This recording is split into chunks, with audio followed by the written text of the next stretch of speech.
पिछले दिनों सऊदी हुकूमत ने भारत से हिंदुओं, मुशरिकों, सिखों और गलीज तरीन नजस मुशरिकों को बुलाकर मस्जिद नबी का दौरा करवाया। इन्ना लिल्लाहि व इन्ना इलैहि राजिऊन। जैद हामिद साहब वही है ना जो ला टोपी वाले, हाँ, गज़वे हिंद के बहुत बड़े जी, वो हैं। बिल्कुल बिल्कुल exactly वही है। आज पूरे पाकिस्तान में लोग तकलीफ में हैं। इस सब को देखकर मुसलमानों के अंदर बड़ी तशवीश है।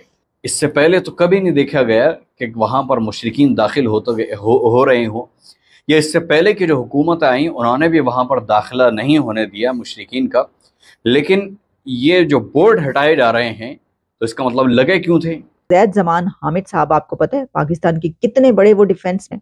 कभी वो बंदूक पकड़ के वो भागते फिर रहे होते, निशाने बांधते हुए नजर आ रहे होते, सब कहते हैं तो फलस्तीन जाने की तैयारी कर रहे हैं। कभी फिर लगता है कि तीसरी आलमी जंग जो स्टार्ट होने वाली है इसमें जाने की तैयारी कर रहे हैं। लेकिन इस बार उनके हाथ में तो बंदूक नहीं है, लेकिन उन्हें अपनी जुबान से जो तोप चलाई है, ये सिर्फ इन जगहों का ही बाप नहीं, सऊदी अरेबिया तो ताड़ा भी बाप है। खुद भी सऊदी अरेबिया की उम्मीद उनसे वैसे भी नहीं रखते। अच्छा सर, बिल्कुल सही है, आपकी बात दुरुस्त है, आपसे मैं एग्री करता हूँ। लेकिन मुझे इस बात की समझ नहीं आती कि इंडिया एक कंट्री है, सऊदी अरेबिया एक कंट्री है, दोनों के आपस में ताल्लुकात। जैद हामिद साहब ने आखिरकार अपनी चुप्पी तोड़ दी और वो बोल पड़े। जैद हामिद साहब की तरफ से इसी तरह की स्टेटमेंट आनी थी। हमने किसी अच्छी बात है, मैं ये नहीं कहता पाकिस्तान के ताल्लुकात नहीं है या बाकी दुनिया के ताल्लुकात उनके साथ नहीं है, लेकिन उन्होंने अपने इंटरेस्ट में चीजों को देख के अपनी फॉरेन पॉलिसी, पहले अमेरिकन सेंट्रिक पॉलिसी किसी जमाने में हुआ करती थी, लेकिन अब चीन के साथ, रशिया के साथ और हिंदुस्तान के साथ, इन तीन लोगों के साथ बहुत क्लोज रिलेशन उन्होंने बनाए हैं। वो जो आप कह रहे हैं कि वो 21st सेंचुरी के साथ चलना चाहते हैं, अपनी सोसाइटी को ओपन करना चाहते हैं, तो लोग फिर मतलब इस तरह की रिलीजन को घसीट के क्यों लेके आ रहे हैं कि वो मुझे, क्योंकि हमारी स्टेट की कोई एग्जिस्टेंस नहीं है बुनियादी तौर पे सिवाय एक मजहबी वो two nation theory. Saudi Arabia तो टू नेशन थ्योरी की बुनियाद पे तो नहीं ना बना। जी बिल्कुल।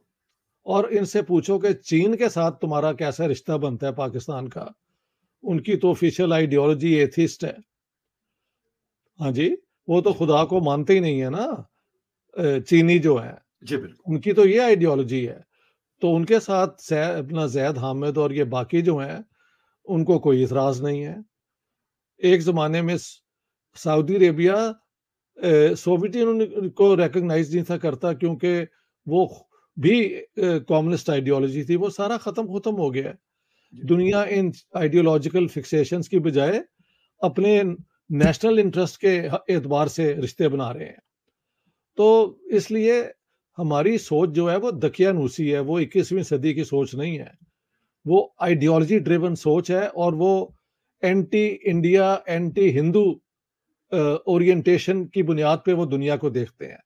मगर बाकी दुनिया शायद नहीं, बल्कि यकीनन इस तरीके से नहीं देखती। समझ गए आप? तो ये पाकिस्तान का अलमी है कि हमारे यहाँ तैयारी नहीं है कि आज के दौर के जो तकाजे हैं उसके मुताबिक हम अपनी पॉलिसीज बनाएं। पॉलिसीज हम फिर ऐसी बनाते हैं जो हमारी पूरी आइडियोलॉजी के खिलाफ भी होती हैं।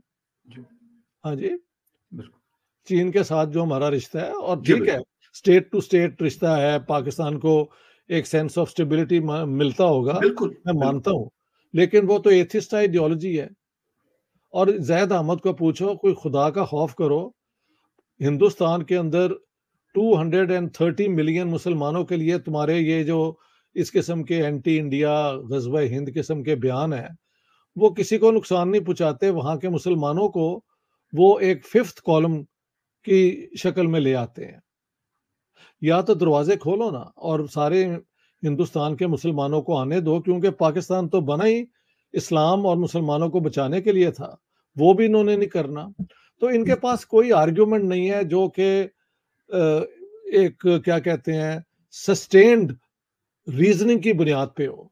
लेकिन मेरा सवाल जैद साहब से ये है कि पाइन, ये जो आप कह रहे हैं कि क्या ये जो सऊदी अरेबिया है वो बाप लगता है इनका, तो इन तमाम जगहों का बाप कौन है? आप हैं। वो सिर्फ इन जगहों का ही बाप नहीं है सऊदी अरेबिया तो भी बाप है कर रहे हैं। लेकिन ज़ैद हामिद साहब कह रहे हैं कि इस तरह के लोगों को जाने की इजाजत क्यों दी गई है, सऊदी अरेबिया के किसी के बाप का नहीं है। تو سر یہ کیا چکر ہے کہ زید حامد صاحب کو لوگ سنیں گے، MBS صاحب ان سے پوچھ کے کسی کو آنے کی اجازت دیں گے یا نہیں دیں گے؟ زید حامد صاحب وہی ہیں نا جو غزوہ لاٹوپی والے، ہاں غزوہ ہند کے بہت بڑے وہ ہیں. بالکل بالکل exactly وہی ہے. زید حامد صاحب کی پوزیشن بھی یعنی کہ یہ ان کی پوزیشن ہے. We need not spend time considering کہ کسی ایک بندے کی یہ کیا اوپینین ہے. کئی لوگوں کی ایسی اوپینین ہو سکتی ہے، اور ان کو تو شاید سعودی عربیہ میں جب گئے تھے تو اریسٹ بھی ہوئے تھے، تو وہاں پہ انہوں نے انہیں ٹکائی بھی ہوگی. وہ تو ایسے ہی کرتے ہیں نا. ہاں تو ان کا کوئی پرسنل بھی ہو سکتا ہے اس معاملے میں، سمجھ گئے آپ. تو بٹ لیٹس ان پہ ٹائم ضائع کرنے کی کوئی ضرورت نہیں ہے. وہ غزوہ ہند کرواتے رہتے ہیں اور پاکستان میں لوگوں کے پاس کھانے کو نہیں ہے. تو یہ تو ان کی لیول ہے سوچ کی. تو but like any other public figure he has a right to express his views and we should. ٹھیک ہے، یہ ان کا پوائنٹ آف ویو ہے. ایک طرف تو وہ ڈیلیگیشن کے ساتھ گئیں اور وہاں پہ انہوں نے وزٹ کیا، ان کو بہت اچھے سے ویلکم کیا گیا، سب کچھ ہوا، لیکن یہ بھی کہا گیا کہ جی کمال کی بات ہے کہ سب ہو رہا ہے لیکن پاکستان کی طرف سے کوئی آبجیکشن نہیں آیا. اور کچھ لوگوں نے کہا جی سینیٹر مشتاق اور اس کے علاوہ جماعت اسلامی والوں نے تھوڑی سی ہلکی پھلکی چونچا کی، لیکن ہمیں جن کا انتظار تھا، ہمارے جو کہنا چاہیے پاکستان کے ہیرو ہیں، ہمیں انتظار تھا کہ آخر وہ کب بولیں گے، اور آخرکار وہ بول پڑے. یعنی کہ کون؟ جی ہاں، آپ سب کے فیورٹ اور ہمارے بھی فیورٹ لال ٹوپی والے، جی ہاں زید حامد صاحب.